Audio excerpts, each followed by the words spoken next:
Hi friends, ఈరోజు మేము చేపల పులుసు వండుకుంటున్నాము.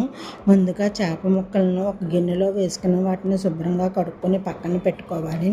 ఆ తర్వాత ఉల్లిపాయ ముక్కల్ని సన్నగా పొడుగ్గా కోసుకోవాలి. అవి మిక్సీ పట్టుకోవాలి. కడిగిన చేప ముక్కలను పక్కన పెట్టుకున్నాం కదండి, అవే తర్వాత స్టవ్ ఆన్ చేసి పెట్టుకుని దాంట్లో కొంచెం నూనె పోసుకొని మిక్సీ పట్టిన ఉల్లిపాయ గుజ్జును పచ్చిమిరకాయ ముక్కలను వేసుకోవాలి. అవి మగ్గుతూ ఉండగా మనం ఈలోగా మిక్సీ జార్లో మామిడికాయ ముక్కలను వేసుకొని బరకగా గ్రైండ్ చేసుకుని పక్కన పెట్టుకోవాలి.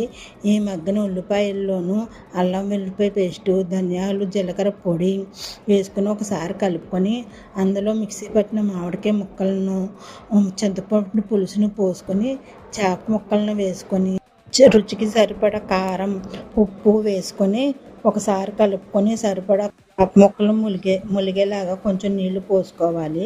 అది బాగా మరిగి దగ్గర పడిన తర్వాత కట్టేసుకొని కొత్తిమీర జల్లుకొని దించేసుకుంటే పుల్లగా ఉండి కమ్మగా ఉండే పులుసు రెడీ అయిపోద్ది.